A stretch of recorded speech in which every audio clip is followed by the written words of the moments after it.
ونعوذ بالله من شرور أنفسنا ومن سيئات أعمالنا من يهده الله فلا مضل له ومن يضلله فلا هادي له وأشهد أن لا إله إلا الله وحده لا شريك له وأشهد أن محمدا عبده ورسوله أرسله بالحق بشيرا ونذيرا وداعيا إلى الله بإذنه وسراجا منيرا أما بعد فإن خير الحديث كتاب الله وخير الهدي هدي محمد صلى الله عليه وسلم وشر الأمور محدثاتها وكل محدثة بدعة وكل بدعة ضلالة وكل ضلالة في النار أو كما قال الله تعالى في القرآن المجيد وفي فرقانه الحميد بعد أعوذ بالله من الشيطان الرجيم بسم الله الرحمن الرحيم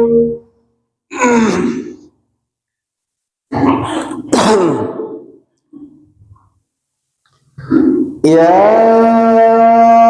أيها الناس اتقوا ربكم الذي خلقكم من نفس واحدة وخلق منها زوجها وبث منهما رجالا كثيرا ونساء واتقوا الله الذي تساءلون به والأرحام إن الله كان عليكم رقيبا فقال الله تعالى يا أيها الذين آمنوا إذا نودي للصلاة من يوم الجمعة فسعوا إلى ذكر الله وذروا البيع ذلكم خير لكم إن كنتم تعلمون. عن أبي هريرة رضي الله تعالى عنه قال قال رسول الله صلى الله عليه وسلم من صام رمضان إيمانا واحتسابا غفر له ما تقدم من ذنبه وفي رواية من قام إيمانا واحتسابا غفر له ما تقدم من ذنبه رواه বুখারী মুসলিম। আলহামদুলিল্লাহ, যাবতীয় প্রশংসা গুণগান চিত্ত সানা সিজদা শুকরিয়া সেই মহামহিয়ান গরিয়ান আল্লাহ সুবহানাহু ওয়া তাআলার দরবারে যে আল্লাহ সুবহানাহু ওয়া তাআলা সুস্থ শরীরে জুমা মসজিদে এসে 2 রাকাত সালাত আদায় করার তৌফিক দান করলেন। সে রব্বে কারীমের দরবারে শুকরিয়া জ্ঞাপন করে বলে আলহামদুলিল্লাহ। সালাত এবং তাসলিম শান্তি বর্ষিত হোক নবী মুহাম্মদ রাসূলুল্লাহ সাল্লাল্লাহু আলাইহি ওয়াসাল্লামের প্রতি, যার দেখানো পথ এবং পদ্ধতির মধ্যে রয়েছে মানব জাতির জন্য ইহকালীন সফলতা এবং পরকালীন মুক্তি। সে নবীর উপরে দরুদ সালাম শান্তির বাড়ি ধারা বর্ষিত হোক। সাল্লাল্লাহু আলা নবিয়ানা মুহাম্মদ আল্লাহুম্মা সাল্লি আলাইহি আল্লাহুম্মা বারিক আলাইহি। সম্মানিত দিনী মুসলিম ভাই, আজকে 25শে শাবান 1447 হিজরি 30শে ফাল্গুন 1432 বঙ্গাব্দ 13ই ফেব্রুয়ারি 2026 খ্রিস্টাব্দ। আজকের জুমার খুতবার সংক্ষিপ্ত আলোচনার বিষয়বস্তু রমাজান মাসে 10টি করণীয় আমল সমূহ। একজন মুমিনের জন্য রমাজান মাসে যে 10টি আমল অতীব গুরুত্বপূর্ণ, ফজিলতপূর্ণ এবং মর্যাদার উন্নত শিখরে পৌঁছিয়ে দেয় একজন মুমিন ব্যক্তিকে, সেই 10টি আমল নিয়ে আজকে আলোচনা করে শেষ করবো। আমা তৌফিক ইল্লা বিল্লাহ, আলাইহি তাওয়াক্কালতু ওয়া ইলাইহিল ইনীব। আল্লাহুম্মা আমিন। আমরা যারা উপস্থিত রয়েছি, আল্লাহ সুবহানাহু ওয়া তাআলা আমাদেরকে রমাদান পাওয়ার তৌফিক দান করুন, বলেন আমিন। এরকম আরো অনেক রমাদান পেয়ে যেন আমরা বেশি বেশি নেক আমল করতে পারি, আল্লাহ সুবহানাহু ওয়া তাআলা এই তৌফিক আমাদের নসিবে বরাদ্দ করে দিন, বলেন আমিন। সেই সাথে যারা অসুস্থ রয়েছে, যারা বিভিন্ন বিপদ আপদ বালা মুসিবতে রয়েছে, আল্লাহ সুবহানাহু ওয়া তাআলা তাদেরকে অসুস্থতা থেকে পরিত্রাণ দান করুন, বিপদ বালা মুসিবত থেকে পরিত্রাণ দান করুন। রমাজান মাস, পূর্ণ রমাজান মাসে সিয়াম এবং কিয়ামের মাধ্যমে আল্লাহর সন্তুষ্ট রিজামন্দি হাসিল করার তৌফিক দান করুন, আমিন ইয়া রাব্বাল আলামিন। রমাজান মাসে যে 10টি কাজ করা যায় তার মধ্যে অন্যতম প্রধান এবং প্রথম কাজ হচ্ছে রমাজান মাসের রোজা রাখা, তাই না? যেহেতু আজকে আমাদের 25শে শাবান, আর 4-5 দিন পরে আমরা রমাজান পেয়ে যাব ইনশাআল্লাহ। এই কারণে রমাজানের গুরুত্ব ফজিলত সম্পর্কে আলোচনা, জানা এবং ওটা মানা আমাদের জন্য অতীব জরুরি। রমাজান মাসের প্রথম এবং প্রধান করণীয় কাজ হচ্ছে রমাজান মাসের রোজা রাখা, সিয়াম রাখা, তাই না? এই সম্পর্কে আল্লাহ সুবহানাহু ওয়া তাআলা সূরা বাকারা 2 নম্বর সূরা 183 নম্বর আয়াতের মধ্যে বলেন, ইয়া আইয়ুহাল্লাযীনা আমানু কুতিবা আলাইকুমুস সিয়ামু কামা কুতিবা আলাল্লাযীনা মিন ক্বাবলিকুম লাআল্লাকুম তাত্তাকুন। পৃথিবীর বিশ্বাসী মানুষেরা, ইমানদারেরা, তোমাদের উপরে সিয়ামকে ফরজ করা হয়েছে যেরকম ভাবে তোমাদের পূর্ববর্তী কওমের উপরে, গোত্রের উপরে, মানুষের উপরে সিয়ামকে ফরজ করা ছিল। কেন এটাকে ফরজ করা হয়েছে, বাধ্যতামূলক করা হয়েছে? লাআল্লাকুম তাত্তাকুন, যাতে করে তোমরা মুত্তাকি হতে পারো। কি হতে পারো? মুত্তাকি হতে পারো। এই আয়াত থেকে রমাজানের সিয়াম যে বালেগ, প্রত্যেক স্বাধীন গোলাম, প্রত্যেক মুসলিমের উপরে ফরজ, এটা প্রমাণিত হয়। সেই সাথে এই আয়াত থেকে আরেকটা জিনিস প্রমাণিত হয়, তা হচ্ছে যারা এই রোজা থাকবে, সিয়াম রাখবে, আল্লাহ তাদেরকে মুত্তাকি বানায় দেবেন। কি বানায় দেবেন? মুত্তাকি বানায় দেবেন। এবং সিয়াম এমন একটি মাধ্যম যার মাধ্যমে আল্লাহর সন্তুষ্টি, আল্লাহর রিজামন্দি, আল্লাহর সাহায্য, আল্লাহর দয়া, অনুগ্রহ পাওয়া যায়। এজন্য আল্লাহ সুবহানাহু ওয়া তাআলা বললেন, বিশ্বাসী, হে বিশ্বাসীরা, তোমরা সিয়াম রাখো, রোজা রাখো, যেরকম ভাবে তোমাদের পূর্ববর্তী গণদের উপরে রোজা ফরজ করা হয়েছিল, তোমাদের উপরেও ফরজ করা হয়েছে। অতএব তোমরা রমাজান মাসে রোজা রাখো, যাতে করে তোমরা মুত্তাকি হতে পারো। এখন প্রশ্ন হচ্ছে, যাদের বয়স এখন 50 বছর, 10 বছর 12 বছর বয়সে সে সাবালক হয়েছে, তার উপরে সিয়াম ফরজ হয়েছে, তাহলে 50 বছর যার বয়স, 10 বছরে যদি সাবালক হয়, তাহলে তখন থেকে শুরু করে 40টা বছর সে সিয়াম রমাদান মাস পেয়েছে, ঠিক কিনা? এখন এই 40টা বছর, 40টা 30, 40 অনেক শত শত সিয়াম সে রেখেছে। আমরা এরকম অনেক সিয়াম রেখেছি। এই যে সিয়াম গুলো আমাদের কতটুকু আধ্যাত্মিক, আমাদের আত্মার পরিশুদ্ধি হাসিল আমরা করতে পেরেছি, কতটুকু আমরা মুত্তাকি হতে পেরেছি, এটা হচ্ছে প্রশ্ন, তাই না? তাহলে আপনি নিজেকে নিজে প্রশ্ন করুন যে বিগত অনেক সিয়াম রেখেছি, অনেক বছর, কেউ 20 বছর, 30 বছর, 40 বছর রমাদান মাস পেয়েছি, 40টা রমাদান মাস পেয়েছি, 30টা রমাদান মাস পেয়েছি। এখন এত রমাদান পাওয়ার পরেও এখনো আমি সুদ খাই, ঘুষ খাই, অন্যায় অপরাধ, অন্যায় অশ্লীল কাজ করি, সিনেমা দেখি, আরো যত যত অপরাধ কাজ রয়েছে তার সাথে আমি জড়িত। তাহলে আমি কি মুত্তাকি হতে পেরেছি? কে প্রশ্ন নিজেকে করলে উত্তর আসবে না? উত্তর আসবে ইনশাআল্লাহ, তাই না? তাহলে আল্লাহ বললেন যে পৃথিবীর মুমিনেরা তোমরা যদি রমজান মাসে রোজা রাখো তাহলে লাআল্লাকুম তাত্তাকুন, তোমরা আল্লাহ ভীতি অর্জন করতে পারবে, মুত্তাকি হতে পারবে।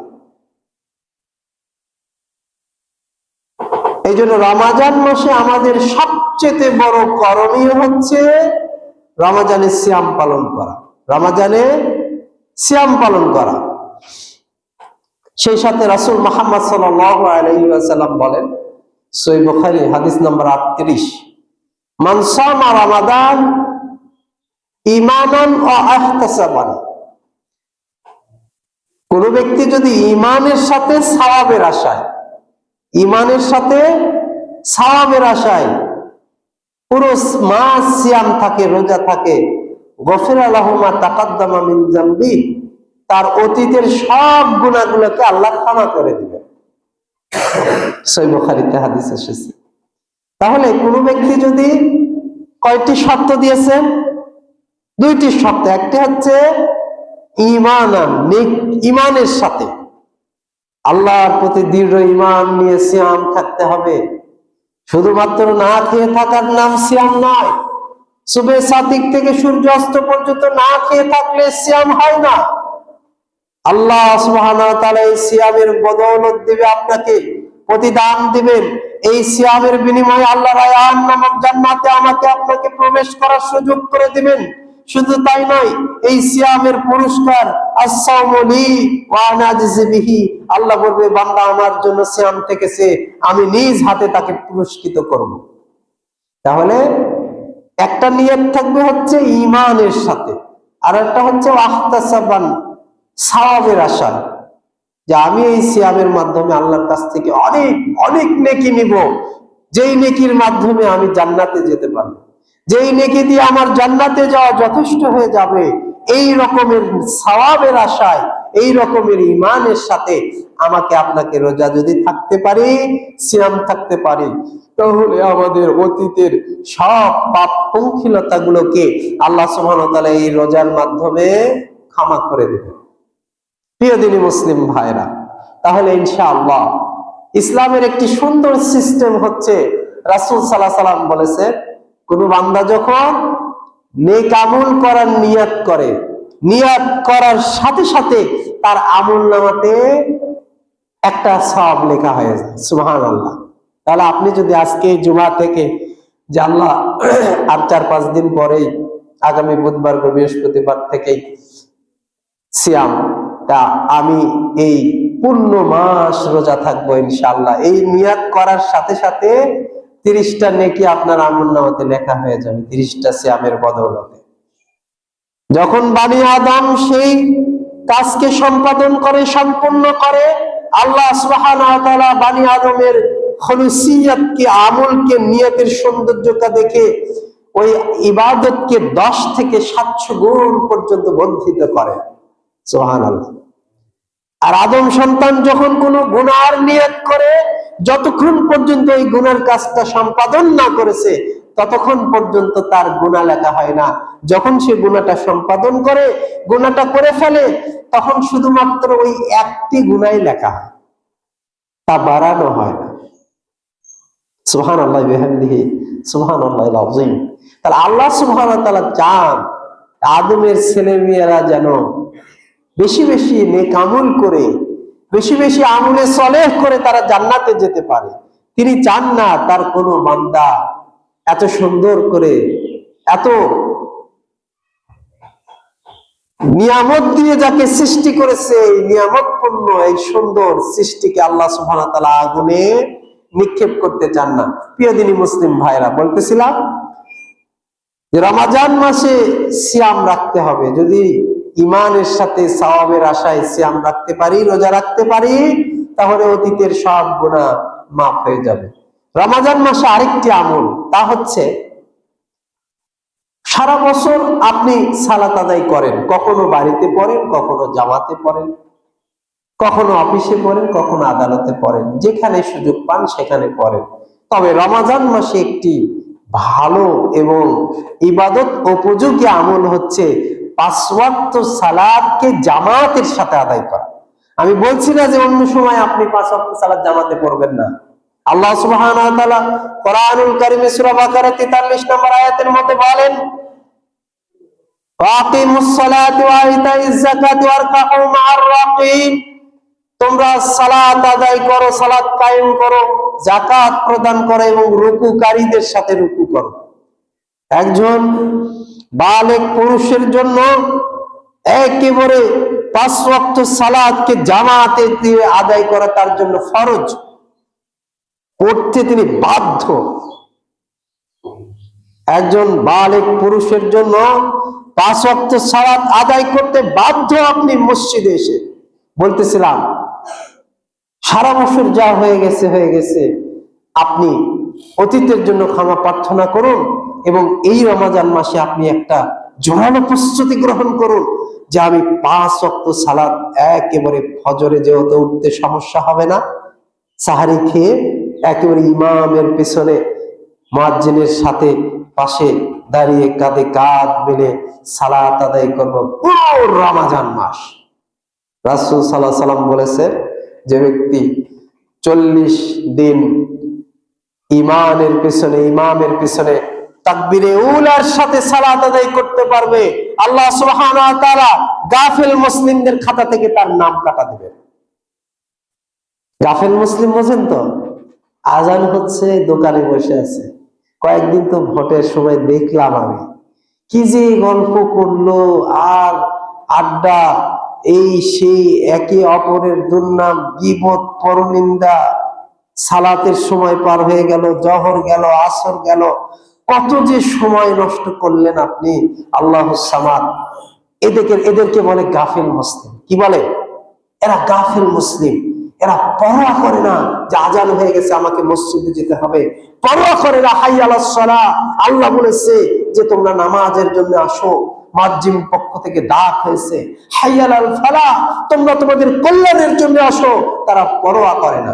বলতেছিলাম কোন ব্যক্তি যদি এই রমজান মাসে এবং তারপরে 40 দিন, একটানা 40 দিন সে জামাতের সাথে আদায় করতে পারে তাকবীরুল্লাহর সাথে, তাহলে তাদের গাফিল মুসলিমদের খাতা থেকে তার নাম কাটা যাবে। এখন এটা এমনি মাসেও 40 দিন আপনি করতে পারেন, কিন্তু এমনি মাসের থেকে কিন্তু রমজান মাসে আপনার জন্য সহজ হবে, তাই না?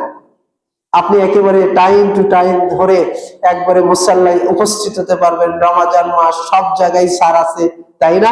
অফিস আদালতে সবখানেই নামাজের একটি প্রস্তুতি আছে, ঠিক আছে না? আপনি এটা চেষ্টা করবেন। আল্লাহ সুবহানাহু ওয়া তাআলা বলেছে, ওয়ারকাউ মা'আর রাকিন, মুমিন মুত্তাকি বান্দারা যাদের ওজর হয়েছে তারা ব্যতীত, যারা অসুস্থ বা মারিদ এইরকম লোক ব্যতীত, বা মসজিদে আসা তার জন্য অতীব কষ্টকর এইরকম লোক ব্যতীত তোমরা মসজিদে এসে সালাত আদায় করো। এছাড়া রাসূল মুহাম্মদ সাল্লাল্লাহু আলাইহি ওয়াসাল্লাম সহিহ বুখারীর হাদিসে বলেন, 3220 নম্বর হাদিস, যে একাকী সালাত আদায় করার থেকে কেউ যদি জামাতে যায় সালাত আদায় করে তাহলে 27 গুণ সওয়াব তার আমলনামাতে বেশি করে দেওয়া হবে। একাকী সালাত আদায় করলে যদি 100 নেকি পান, জামাতে সালাত আদায় করলে 2700 নেকি পাবেন। একাকী সালাত আদায় করে যদি 1000 নেকি পান, জামাতে সালাত আদায় করলে 7000 নেকি পাবেন। একাকী সালাত আদায় করে যদি 1 লক্ষ নেকি পান, জামাতে সালাত আদায় করে 27 লক্ষ নেকি পাবেন। প্রিয় দিনী মুসলিম ভাইরা, তাহলে জামাতে সালাত আদায় করা ভালো না খারাপ? ভালো, তাই না? তাহলে আমাদের আমলনামাকে যদি আমরা নেকি দিয়ে পরিপূর্ণ করতে চাই, ভরাতে চাই, ভারী করতে চাই, তাহলে রমজান মাসটা আমাদের জন্য অতীব জরুরি এবং গুরুত্বপূর্ণ। যে এই রমজান মাসে 5 ওয়াক্ত সালাতকে পূর্ণ ইয়াকিনের সাথে, খালুসিয়াতের সাথে, খুশু খুজুর সাথে একেবারে আজানের সাথে সাথে মসজিদে যে দখলুল মসজিদ 2 রাকাত নামাজ পড়ে এরপরে সুন্নত মুস্তাহাব যে সালাতগুলো রয়েছে সেগুলো পড়ে ইমামের সাথে তাকবীরে উলার সাথে সালাত আদায় করবে ইনশাআল্লাহ। আল্লাহ সুবহানাহু ওয়া তাআলা আমাদেরকে 5 ওয়াক্ত সালাত যতদিন বেঁচে থাকবো মসজিদে এসে জামাতের সাথে, সেই সাথে এই রমজান মাসে জামাতের সাথে আদায় করার তৌফিক দান করেন, আমিন। প্রিয় দিনী মুসলিম ভাইরা, তাহলে রমাদানের তৃতীয় কি ভালো আমল করতে পারি আমরা? রমজান মাসের তৃতীয় যে ভালো আমল আমরা করতে পারি তা হচ্ছে কিয়ামে রমাদান। কিয়ামে রমাদান মানে রাতের কিয়ামুল লাইল, রাতে যে সালাতটা দাঁড়িয়ে দাঁড়িয়ে আদায় করা হয় তা তারাবি হতে পারে, এবং কিয়ামে রমাদান গভীর রাতে যে সালাতটা পড়া হয় 1টা 2টার দিকে সেটাকে কিয়ামুল লাইল বলা হয়, রাতের নামাজ। আর যেটা আগের রাতে পড়া হয় অর্থাৎ ইশারের পর পরে যেটা, এটাকে তারাবি পড়া হয়, একই নামাজ। আমাদের বাঙালি মুসলিম বা বাঙালি আলেম সমাজ এই নামাজ দুটাকে পৃথক করেছে। অথচ দেখেন হাদিসের পাতাতে, হাদিসে রাসূল সাল্লাল্লাহু আলাইহি সাল্লামের জীবনে এমন কোনোদিন ঘটেনি যে রাসূল সাল্লাল্লাহু আলাইহি সাল্লাম আগের রাতে 11 রাকাত সালাত আদায় করলেন এবং শেষ রাতে যে আরো 11 রাকাত পড়লেন, এরকম কখনো তিনি করেন। যেটাই তারাবি, ওটাই তাহাজ্জুদ, ওটাই কিয়ামে রমাদান। কথা কি বুঝতে পেরেছেন? আগের রাতে পড়লে ওটাকে তাহাজ্জুদ বলা হয়, আর শেষ রাতে বা মধ্যরাতে পড়লে ওটাকে কিয়ামে রমাদান বলা হয়, আর শেষের দিকে একেবারে পড়লে ওটাকে তাহাজ্জুদ বলা হয়। তাহলে ঠিক একই রকম ভাবে আপনার এই যে সালাতুল জোহা, আওয়াবিন এবং হচ্ছে চাস্তের নামাজ সূর্য ওঠার পরপরই পড়লে ওটাকে ইশরাক বলা হয়, ঠিক আছে না? এবং 8টা 9টার দিকে পড়লে ওটাকে চাস্ত বলা হয়, 10টা 11টার দিকে 10:30টার দিকে পড়লে ওটাকে আওয়াবিন বলা হয় বা সালাতুল জোহা বলা হয়। একই নামাজ, নামাজ ওই 8 রাকাত, ঠিক আছে, কিন্তু আপনি যখন সূর্য ওঠার পরে পড়বেন ওটাকে ইশরাকের সালাত বলা হচ্ছে। তাহলে বোঝা যাচ্ছে যে সময়ের তারতম্যের কারণে নামাজের নাম চেঞ্জ হচ্ছে, কিন্তু নামাজ কিন্তু একই। যেমন আপনি যদি ইশরাকের নামাজ পড়েন তাহলে আপনাকে আর ওই চাস্তের সালাতের প্রয়োজন নেই, চাস্ত যদি পড়েন জোহার প্রয়োজন নেই। আমাদের অনেকে না জেনে কি করি, ইশরাক যে ব্যক্তি পড়ছে ও আবার চাস্ত বা জোহার জন্য প্রস্তুতি নেয়, তাই না? কিন্তু রাসূল সাল্লাল্লাহু আলাইহি ওয়াসাল্লাম এরকম কোনোদিন করেনি যে তিনি চাস্তের সালাত পড়ে বা ইশরাকের সালাত পড়ে আবার সালাতুল জোহা বা আওয়াবিন করেছেন। এখন আওয়াবিন বলতে অনেকে বলবে হুজুর আমরা তো আওয়াবিন পড়ি মাগরিবের পরে, তা আপনি যে 10টার দিকে বলতেছেন, যারা আওয়াবিন মাগরিবের পরে পড়ে তারা ভুল আমল করে। মাগরিবের পরে রাসূল সাল্লাল্লাহু আলাইহি ওয়াসাল্লাম আওয়াবিন মানে যারা সামনের সারি, আওয়াবিন মানে কি যারা সামনের সারি, 10টা 10:30টার দিকে যারা নামাজ পড়ে সেই নামাজটাকে আওয়াবিন। তাহলে বলতেছিলাম যে কিয়ামে রমাদান, তারাবি বা কিয়ামুল লাইল, আল্লাহ নবী সাল্লাল্লাহু আলাইহি ওয়াসাল্লাম বলেছেন মান কামা ঈমানান ওয়া ইহতিসাবান গফিরা লাহু মা তাকাদ্দামা মিন যামবি। কোন ব্যক্তি যদি ঈমানের সাথে সওয়াবের আশায় দাঁড়িয়ে দাঁড়িয়ে রমজান মাসের রাত্রে তারাবি হতে পারে বা তাহাজ্জুদ কিয়ামে রমাদান হতে পারে, দাঁড়িয়ে দাঁড়িয়ে সালাত আদায় করে, গফিরা লাহু মা তাকাদ্দামা মিন যামবি, আল্লাহ তার এই দাঁড়িয়ে দাঁড়িয়ে সালাত আদায় করার কারণে তার অতীতের সব গুনাহকে ক্ষমা করে দেবে। প্রিয় দিনী মুসলিম ভাইরা, তাহলে এই সুবর্ণ সুযোগ, যাদের কোরআন অনেক মুখস্থ নেই, কোরআন ভালোভাবে পড়তে পারি না, ঠিক আছে, অথবা বাড়িতে একাকী সালাত আদায় করার মতো অ্যাবিলিটি নেই, একাকী সালাত আদায় করার অ্যাবিলিটি বুঝেছে, এই জায়গায় 2টা জিনিস জরুরি। 1 নাম্বার, না আমি ভালো কোরআন তেলাওয়াত জানি, আর না এইরকম 8, 10, 11 রাকাত নামাজ পড়ার মতো ধৈর্য আমার আছে। কথা বুঝতে পারেননি?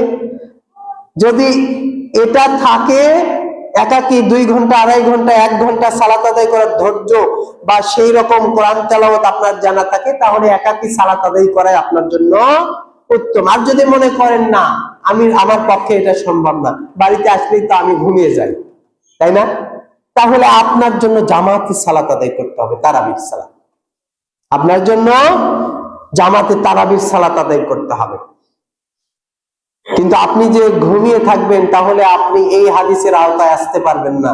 কোন ব্যক্তি যদি ঈমানের সাথে সওয়াবের আশায় পূর্ণ রমাদান মাস কিয়ামে রমাদান করে, তারাবি তাহাজ্জুদ পড়ে, আল্লাহ সুবহানাহু ওয়া তাআলা তার অতীতের সব গুনাহকে ক্ষমা করে দিবেন। 4 নাম্বার বলতেছিলাম, 3 নাম্বার। 4 নাম্বারে কি করতে হবে? 4 নাম্বারে যে কাজটি করতে হবে তা হচ্ছে আপনাকে সাদাকা করতে হবে।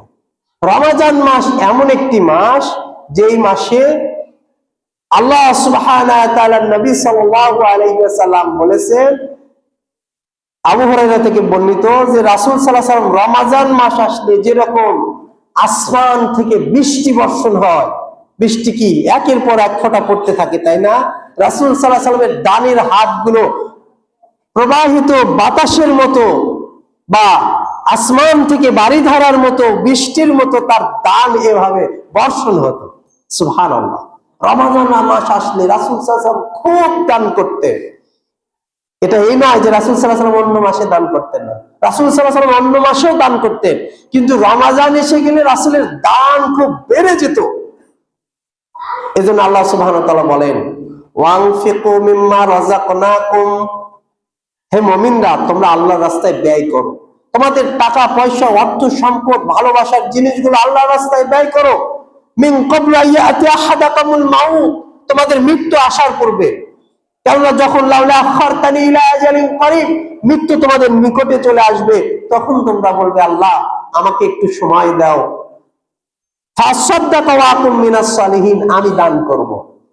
বলেন তো ওই সময় কি দান করার কোনো সুযোগ আছে?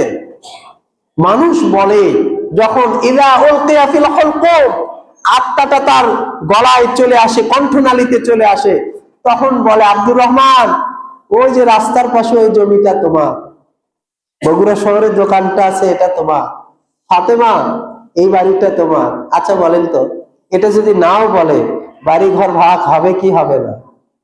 আল্লাহ রাসূল বলতেছে, আরে সম্পদ তো তাদের হয়ে গেছে, তার বলার কি প্রয়োজন? বলার প্রয়োজন আছে? আপনি যদি সম্পদ রেখে মারা যান, আপনার ছেলে মেয়েরা নিবে না? ওয়ারিস যখন হবে এমনি সম্পদ নিয়ে নিবে। কিন্তু মানুষ বোঝে না, মানুষ যখন ইজা উলকিয়া ফিল হুলকুম, আত্মা উপরে উঠে যায়, ফেরেশতাকে দেখে নেয়, তখন বলে এটা তোমার, এটা তোমার, এটা তোমার, অথচ তারা সম্পদের মালিক হয়ে গেছে। এজন্য প্রিয় দিনী মুসলিম ভাইরা, শ্বাস বন্ধ হওয়ার আগে আপনাকে সাদাকা করতে হবে। আপনার পরকাল কিভাবে সুন্দর হবে, আপনি কিভাবে কবরের আযাব থেকে পরিত্রাণ পাবেন। আল্লাহুম্মা ইন্নী আউযু বিকা মিন আযাবিল কবর। নবী সাল্লাল্লাহু আলাইহি ওয়াসাল্লাম এমন কোন নামাজ পড়তেন না যেই নামাজের তাশাহুদে সালাম ফেরানোর আগে বলতেন আল্লাহুম্মা ইন্নী আউযু বিকা মিন আযাবিল কবর, হে আল্লাহ তুমি আমাকে কবরের শাস্তি থেকে রক্ষা করো। মুহাম্মদ সাল্লাল্লাহু আলাইহি ওয়াসাল্লাম কবরের শাস্তি থেকে রক্ষা চাইতেন। সাহাবীরা কবরের ফিতনা থেকে কবরের কাছে ওসমান বিন আফফান রাদিয়াল্লাহু তাআলা যখন যেতেন, তিনি হাউমাউ করে কান্নাকাটি শুরু করে দিতেন, তার চোখ দিয়ে পানি পড়তো এবং তার দাড়িগুলো ভিজে ভিজে পড়তে থাকতো। এই ওসমান সেই ওসমান, এই ওসমান যার সাথে আল্লাহ নবী সাল্লাল্লাহু আলাইহি ওয়াসাল্লাম তার দুইটি মেয়েকে বিবাহ দিয়েছেন। এত বড় সম্মানী মানুষ, এত বড় মর্যাদাবান মানুষ, তিনি কবরের কাছে গেলে হাউমাউ করে কাঁদতেন। বলা হলো কেন কবরের কাছে কাঁদেন আপনি? কবরের কাছে আসলে এত কান্নাকাটি কেন করেন? তখন তিনি বলতেন যে আমি রাসূল সাল্লাল্লাহু আলাইহি ওয়াসাল্লামকে বলেছি, আউয়ালুল মানাজিল বিল আখির, পরকালের প্রথম মঞ্জিল হচ্ছে এই কবর। এই কবরে যদি কেউ পরিত্রাণ পেয়ে যায় তাহলে সে বাকিগুলোতে পরিত্রাণ পেয়ে যাবে, আর এই কবরের ফিতনায় যদি কেউ পড়ে যায় তাহলে বাকি ইয়াউমাল কিয়ামা, পরকাল, পুলসিরাত সব ফিতনার মধ্যে সে নিমজ্জিত হয়ে যায়। এই জন্য কবরের কাছে যখনই আসি তখন সেই ফিতনার কথা মনে পড়ে যায়। প্রিয় দিনী মুসলিম ভাইরা, একমাত্র সাদাকায় পরে আপনার পিতামাতার কবরকে জাহান্নামের আগুন থেকে বাঁচিয়ে জান্নাতুল ফেরদাউস বানাতে, জান্নাতের বাগান বানাতে। একমাত্র আপনার সাদাকায় পারে আপনার পাপ পঙ্কিলতাকে মিটিয়ে দিয়ে আপনার ইবাদত বন্দেগী গুলোকে কবুলের মাধ্যমে কবরের ফিতনা থেকে বাঁচাতে। প্রিয় দিনী মুসলিম ভাইরা, তাহলে বলতেছিলাম রমজান মাসে আরেকটি আমল কি করতে হবে? সাদাকা করতে হবে। এরপরে রমজান মাসে আরেকটি আমল করতে হবে, তা হচ্ছে আল্লাহর নিকটে দোয়া করতে হবে আর আল্লাহর বেশি বেশি জিকির আজকার করতে হবে। ওয়াইদা সাআলাকা ইবাদি ফাইন্নী করিব উজিবু দাওয়াতাদ দাঈ ইযা দাআন। আল্লাহ সুবহানাহু ওয়া তাআলা বলেন, আমার বান্দারা তোমাকে জিজ্ঞাসা করে, হে নবী, তোমাকে আমার বান্দারা জিজ্ঞাসা করে যে আমাদের রব কোথায়, তুমি তাদেরকে বলে দাও ফাইন্নী করিব, তিনি তোমাদের অতীব নিকটে। যখন তোমরা তাকে ডাকো তিনি তোমাদের ডাকে সাড়া দেন। ফালইস্তাজিবুলি, তোমরাও তার ডাকে সাড়া দাও। এই যে আল্লাহ সুবহানাহু ওয়া তাআলা বলেছেন যে তোমরা যখন আল্লাহকে ডাকো আল্লাহ তোমাদের ডাকে সাড়া দেয়, অতএব তোমরাও আল্লাহর ডাকে সাড়া দাও। আল্লাহর ডাকে সাড়া দেওয়ার মানে কি? রমজান মাস আসলো, আপনি রোজা থাকলেন না, আজান হয়ে গেল, নামাজে আসলেন না, এটা কি আল্লাহর ডাকে সাড়া দেওয়া হলো?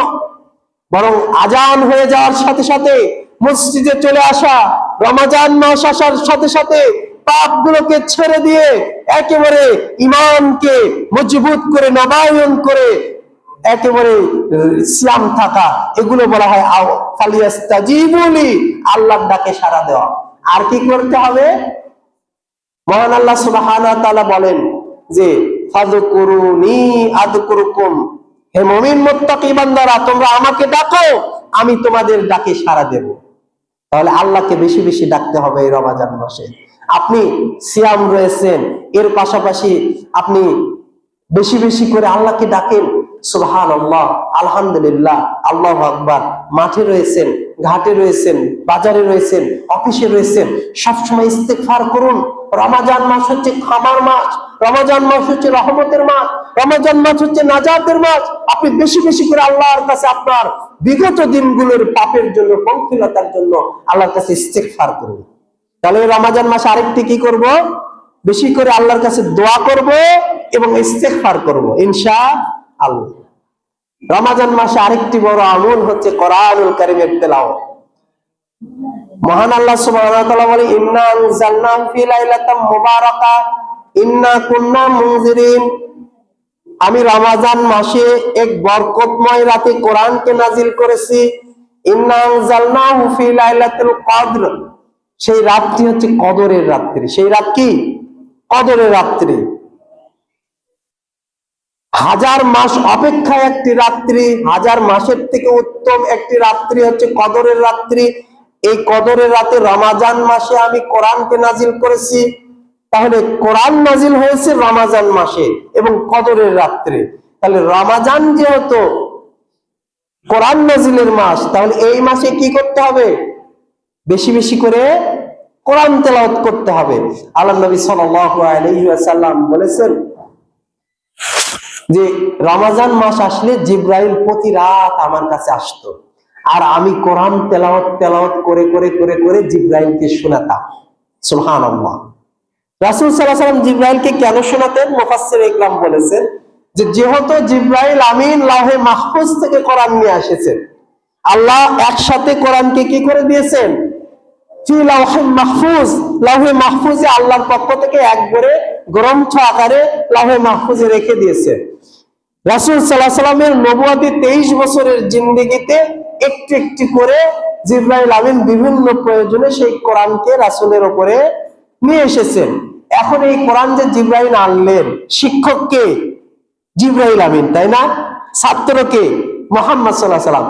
এখন মুহাম্মদ সাল্লাল্লাহু আলাইহি ওয়াসাল্লাম জিবরাইল আমিনকে পড়ে পড়ে শোনাচ্ছেন যে কোরআনের যেভাবে লাউহে মাহফুজে আছে ওইভাবে আমার মুখস্থ হয়েছে কিনা। সুবহানাল্লাহ। এই জন্য রমজান মাস হচ্ছে কোরআন নাজিলের মাস, রমজান মাস হচ্ছে কোরআন মুখস্থ করার মাস। আপনি এই রমজান মাসে একটা প্রস্তুতি নেন। আপনার একটি বড় ভুল হচ্ছে, দেখেন আমরা যারা 5টা সূরা মুখস্থ জানি, সারা জীবন ওই 5টা সূরা দিয়েই দিন কাটায় যায়, তাই না? এটা আমাদের একটা মানে বদ অভ্যাস। আল্লাহ নবী সাল্লাল্লাহু আলাইহি ওয়াসাল্লাম বলেছেন কিয়ামতের দিনে জান্নাতে বান্দাদের অস্তর থাকবে, ফ্লোর থাকবে। যে বান্দা যত কোরআনের সূরা আয়াত মুখস্থ করতে পারবে তার মর্যাদার স্তর তত বেশি হবে। সুবহানাল্লাহ। মর্যাদার স্তর কি হবে? তত উপরের দিকে থাকবে। তা আপনি কি চান না যে আপনি 50টা আয়াত মুখস্থ করতে পারলে জান্নাতে আপনার অবস্থান 50তম তলা বা 50 নাম্বার ফ্লোর? ঠিক আছে না? যেমন হাফেজে কোরআন যারা, তারা আয়াত পড়তে পড়তে পড়তে পড়তে একেবারে জান্নাতুল ফিরদাউসে সর্বোচ্চ স্তরে পৌঁছে যাবে তারা। সুবহানাল্লাহ। যারা আপনারা মোটামুটি 5টা 7টা সূরা পারেন, তারা এই রমজান মাসে আরো 5টা সূরা মুখস্থ করে নেন, তাহলে আপনার মুখস্থ থাকবে 10টা। যারা 15টা পারেন, তারা আরো 5টা মুখস্থ করে 20টা করে নেন, তাহলে এই রমজান মাসে আপনার একটা জোরালো উপস্থিত থাকবে, আমি 5টা হলেও সূরা মুখস্থ করব। আর কি থাকবে, পুরো রমজান মাসে 30টা পারা রয়েছে, 30টা দিন রয়েছে, প্রতিদিন সকালে একবার তেলাওয়াত করব, দুপুরে একবার, সন্ধ্যায় একবার, রাতে, গভীর রাত্রে যখন মানুষেরা ঘুমিয়ে থাকবে, কাল কিয়ামতের ময়দানে কোরআন বলবে, ইয়া রব্বে কারীম, এই ব্যক্তিকে আমি জাহান্নামে দিতে দিব না, এই ব্যক্তিকে আমি শাস্তি পেতে দিব না। কেন? কোরআন কি হয়েছে? বলবে যে যখন পৃথিবীর মানুষ ঘুমিয়ে থাকতো, তখন সে বসে বসে আমাকে তেলাওয়াত করতো। আপনি এই রমজান মাসটাকে তেলাওয়াতের জন্য একটু সময় বের করে নেন। প্রতিদিন আপনি সাহারি খাওয়ার জন্য 3টায় ওঠেন, আপনি 2:30টায় ওঠেন, প্রতিদিন উঠে একটু 2 রাকাত 4 রাকাত নামাজ পড়ে 2, 4, 10 পৃষ্ঠা কোরআন আপনি তেলাওয়াত করুন। দেখুন আপনি কোরআনের মধ্যে যে স্বাদ রয়েছে, মজা রয়েছে, এই মজা দিয়ে আপনার ঈমানটা তেজদীপ্ত হয়ে উঠবে, উজ্জীবিত হবে, সতেজ হয়ে উঠবে ইনশাআল্লাহ। প্রিয় দিনী মুসলিম ভাইরা, তাহলে রমজান মাস হচ্ছে কোরআন তেলাওয়াতের মাস। এই রমজান মাসে আমরা পুরো 1 খতম কোরআন পড়ার চেষ্টা করব, সেই সাথে কোরআনটাকে আফালা ইয়াতাদাব্বারুনাল কোরআন আমালা কুলুবিহিম, আল্লাহ সুবহানাহু ওয়া তাআলা বলেন, মানুষেরা তোমাদের কি হলো, তোমাদের অন্তরগুলোকে তালাবদ্ধ করে নিলে কেন? কেন তোমরা কোরআনকে বোঝার চেষ্টা করতেছ না? ইয়াতাদাব্বার করুন কোরআনের একটি আয়াত, একটি সূরাকে, যেমন সূরা কিয়ামা 40টা আয়াত রয়েছে, এই কিয়ামত সূরাটা পড়ুন, পড়ে এই আয়াতগুলোর অর্থ বুঝেন, চিন্তা করেন কিয়ামতের দিনে কি ঘটতে পারে। সূরা ওয়াকিয়া পড়েন, মুলক পড়েন, সিজদা পড়েন, ছোট ছোট আয়াত, ছোট ছোট অর্থ, বুঝতে খুবই সহজ। ইজা ওয়াকাতিল ওয়াকিয়া লাইসা লিওয়াকাতিহা কাযিবা খাফিদাতুর রাফিয়া, এভাবে ছোট ছোট আয়াত। ইয়া আইয়ুহাল মুযাম্মিল, এই ছোট ছোট আয়াতগুলো অর্থগুলো আপনি বাংলা সহজেই বুঝতে পারবেন। আল্লাহ সুবহানাহু ওয়া তাআলা আমাদেরকে এই কোরআন, এই রমজান মাসে কোরআনকে বুঝে পড়ে আমল করার তৌফিক দান করুন, বলো না আমিন রব্বুল আলামিন। অতীতের দিনগুলোতে আমরা সেই রকম ভাবে কোরআন বোঝার সুযোগ আমাদের হয়নি। রব্বুল আলামিন, আমরা এখান থেকে নিয়াত করলাম আমরা যেন এই রমজান পূর্ণ মাসে কোরআনকে বুঝে পড়ে আমল করতে পারি, এই তৌফিক আপনি আমাদের নসিবে দান করুন, আমিন। বলতেছিলাম রমজান মাসে দান সাদাকা, কোরআন তেলাওয়াত, এরপরে যেটা করতে হবে ইতিকাফ করতে হবে। আমাদের দেখুন মুরব্বী মানুষের মধ্যে বিশেষ করে যুবক ভাইরা ইতিকাফ করবেন, যারা এখনো চাকরি বাকরি করেন না। শুনুন, আপনি চাকরিতে জয়েন করলে তখন আপনাকে আর 10 দিনের ছুটি দেওয়া হবে না। যারা চাকরি করে আপনার ভাই ব্রাদার, শুনে দেখুন, যে আপনি যদি অফিসে বলেন যে আমার 10 দিন আগে ছুটি লাগবে, অফিস থেকে আপনাকে ছুটি দেওয়া হবে না। 2-1টা ব্যতিক্রম হতে পারে, কিন্তু এটা বাস্তবতা যে আপনাকে 10 দিন আগে ঈদের ছুটি দিবে না। তা আপনি এখনো চাকরি পাননি যুবক ভাই, আপনি, আপনার উপরে পরিবারের সেরকম দায়িত্ব নেই, আপনি কেন ইতিকাফে বসেন না? এটা আমাদের যুবক ভাইরা একটা অলসতা আমি মনে করি। সেই সাথে আমাদের বয়স্ক মানুষ যারা, বৃদ্ধ যারা রয়েছে, আপনারা নিজেদেরকে একটু আল্লাহর ঘরের সাথে, মাসাজিদ, মসজিদের সাথে সম্পৃক্ত করুন। এই 10 দিনে নিয়ত করুন যে আমি এই 10 দিন ইতিকাফ করব। সওয়াব কি?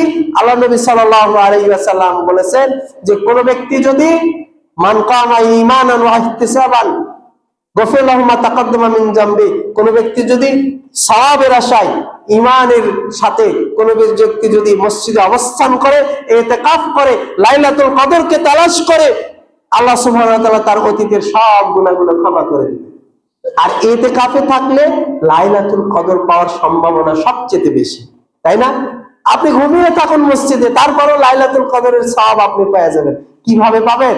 আল্লাহ রাসূল সাল্লাল্লাহু আলাইহি ওয়াসাল্লাম একটা হাদিসের মধ্যে বলেছেন, কোন ব্যক্তি যদি ওযু অবস্থায় মসজিদে বসে থাকে, সালাত পড়তে হবে না। আপনি ওযু করে এসে এখন মসজিদে বসে আছেন না, যতক্ষণ বসে থেকেছেন আপনার আমলনামায় ফেরেশতারা নফল নামাজের সওয়াব লিখেছেন। সুবহানাল্লাহ।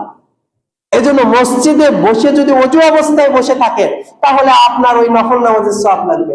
রাতে যদি ঘুমানোর সময় আপনি মসজিদে এসে অজু করে এসে ঘুমান, ওই ঘুমিয়ে ঘুমিয়ে আপনি নামাজের সওয়াব পাবেন, ঘুমিয়ে ঘুমিয়ে লাইলাতুল কদর পেয়ে যাবেন। বুঝতে পারছেন কি? এই জন্য লাইলাতুল কদর পাওয়ার জন্য মসজিদে ইতিকাফ করুন 10 দিন। সেই সাথে কি করুন? তাহাররাউ ইলা লাইলাতুল কদরি ফিল বিত্রি মিনাল আশরিল আওয়াখির মিন রমাদান। আল্লাহ রাসূল সাল্লাল্লাহু আলাইহি ওয়াসাল্লাম বলেছেন, রমজানের শেষ দশকের বেজর রাতগুলোতে লাইলাতুল কদর রয়েছে। শেষ দশক আপনি জাগার চেষ্টা করুন, শেষ দশক আপনি জাগার চেষ্টা করুন। 10 নাম্বার যেটা বলে আজকের খুতবা শেষ করব তা হচ্ছে যে আপনি আল্লাহকে ভয় করে আল্লাহর রাস্তে এই রমজান মাসে আপনার কথাবার্তাকে একটু সুন্দর করে নিন।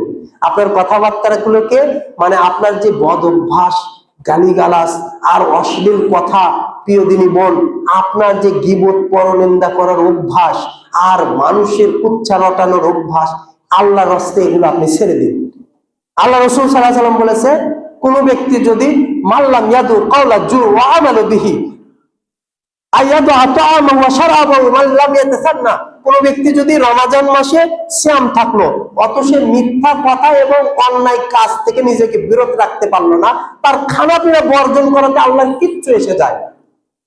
তাহলে আমি আর আপনি যদি রোজাও থাকলাম মিথ্যা কথাও বললাম, রোজাও থাকলাম ওজনেও কম দিলাম, রোজাও থাকলাম সুদ ঘুষের টাকাও তুললাম, বলেন তো এই রোজা কি হবে? এই রোজা দিয়ে আল্লাহ আপনার তাকওয়া বাড়ায় দিবে? আর এই রোজা দিয়ে আল্লাহর কাছ থেকে আপনি রায়ান নামক জান্নাতের চাবি পেয়ে যাবেন? প্রিয় দিনী মুসলিম ভাইরা, এই জন্য বলতেছিলাম যে এই রমজান মাসে আপনি কি করবেন না? মিথ্যা কথা বলবেন না। মিথ্যা কথা সবসময় হারাম, তবে বিশেষ করে রমজান মাসে রোজা থেকে এই মিথ্যা কথা বললে সারা দিন না খেয়ে থাকায় সার হয়ে যাবে, আপনার সিয়াম কবুল হবে না। এবং কি করা যাবে না? আর অশ্লীল ভাষা বলা যাবে না, আর অন্যায় কাজ করা যাবে না। আল্লাহ সুবহানাহু ওয়া তাআলা আমাদেরকে রমজান মাস পূর্ণ মাস যেন একেবারে মিথ্যা কথা এবং অসৎ কর্ম, অন্যায় কর্ম থেকে আমরা নিজেদেরকে বিরত রাখতে পারি। আল্লাহ সুবহানাহু ওয়া তাআলা সেই তৌফিক দান করুন। পরিশেষে একটা ফজিলত, রমজান মাসে অত্যন্ত ফজিলতপূর্ণ আমল হচ্ছে ইফতার করানো। রমজান মাসে অত্যন্ত ফজিলতপূর্ণ আমল কি? ইফতার করানো। দেখুন, আপনি নিজে রোজা থেকেছেন, একটা রোজার নেকি পাবেন, তাই না? কিন্তু আপনি 100 জন মানুষকে ইফতার করিয়েছেন, তাহলে আপনি 101টা রোজার নেকি পাবেন। কিভাবে জানেন? রাসূল সাল্লাল্লাহু আলাইহি ওয়াসাল্লাম বলেছে, মান ফাতারা সাইমা ফালাহু মিসলু আজরুন ফাইলিন। কোন ব্যক্তি যদি রোজাদারকে ইফতার করায় তাহলে ওই রোজাদাররা রোজা থেকে যে সওয়াব হাসিল করেছে সেই সমপরিমাণ সওয়াব ওই ইফতারকারী ব্যক্তিকে তার আমলনামাতে লিখে দেওয়া হবে। সুবহানাল্লাহ। তাহলে ইফতারি একমাত্র পারে আপনি বেশি রোজার আমল আপনার আমলনামাতে, সওয়াব আপনার আমলনামাতে লিখে দিতে। তাই আপনারা এখন থেকে প্রস্তুতি গ্রহণ করেন, প্রতিদিন কমপক্ষে আপনার বাড়ির প্রতিবেশীর বাড়িতে যেন আপনার ইফতার পৌঁছে।